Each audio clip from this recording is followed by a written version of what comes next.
Hey guys, what's up? Welcome back to my channel. If you follow me on Instagram, you'll know that I've been taking a break for a couple weeks and it has been amazing. It is so nice to not have to rearrange my food and document the stuff that I'm doing throughout the day. Like, I have been loving it.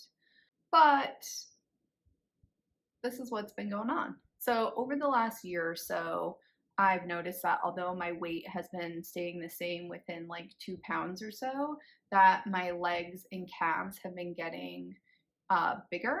And that's because I take measurements every month.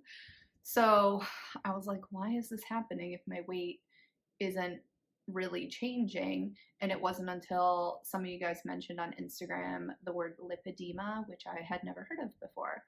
So a couple months ago, I met with my primary care physician and they did a physical exam and said that I most likely have lipedema. And what that is, it's a fat disorder characterized by abnormal deposits of fat, mostly in your legs and butt, although in a small percentage of people, it can also affect your arms. It's primarily in women, something like I think 11% of women have it.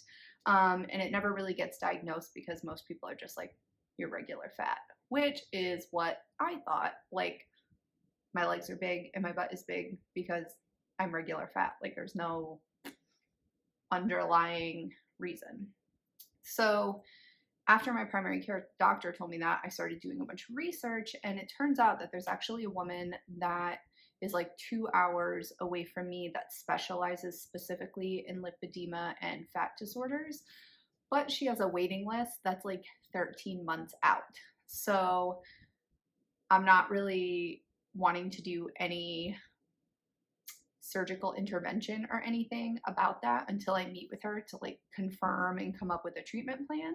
So the only real way to like reverse lipedema is water assisted liposuction, which is a more gentle way of doing liposuction than traditional because it doesn't damage your lymph nodes.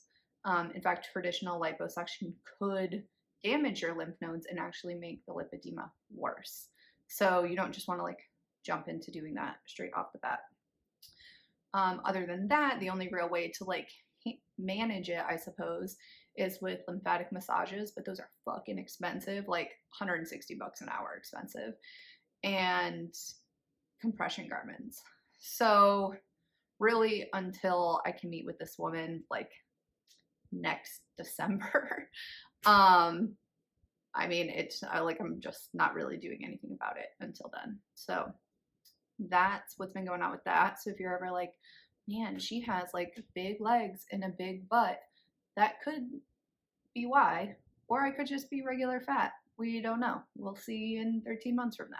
Other than that, as some of you know, I met with my plastic surgeon a number of months ago to express like the dissatisfaction with the shape of my boobs after my lift and revision. And he thinks that the fat and tissue, like where your bra roll is like pulling my boob outward. So it's like more full on the outside.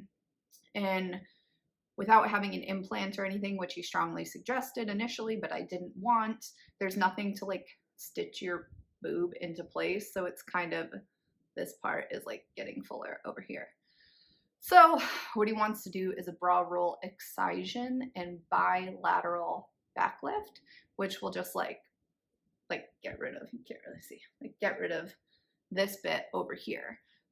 It's not a bra line back lift, which goes all the way across your back and like pulls the whole thing up. It's just sort of two little baby incisions on the side and like down into the armpit to get rid of this bit.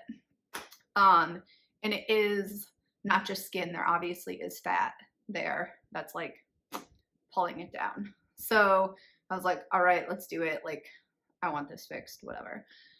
So then he was like, well, since we're doing that, do you also want to like throw in the arm lift, because it's essentially just extending the incision this way. And I hadn't really planned on doing my arms anytime soon. It was like on the list, but for me, like my legs were a higher priority. But if I do combine the arms with it, it will end up saving me quite a few $1,000s than if I were to do it separately down the road. And it's only like one recovery period. So I was like, fuck it. Well, look, let's do it. So 1 week from today, on the 21st, I will be getting the bra roll excision, bilateral backlift, and a brachioplasty arm lift. So the total cost for those two things is $12,275, which covers all the pre and post-op care, all the compression garments, anesthesia, hospital, blah, blah, blah, all that stuff. So not cheap. Part of the reason why I got a second job is to like replenish my savings account. So yeah, 1 week from today, I'll be doing that. The recovery is like about 2 weeks, but you can't really like lift your arms above your head or anything. They recommend for like 4 to 6, definitely like no lifting heavy objects. The surgery is going to be about 5.5 hours. I go home the same day. And yeah, that's pretty much what's been going on. Other than that, I'm growing out my bangs. They were fun while they lasted, but over it now. Glad I did it, but probably won't do it again. And yeah, other than that, things with vegan Jared and I are fine.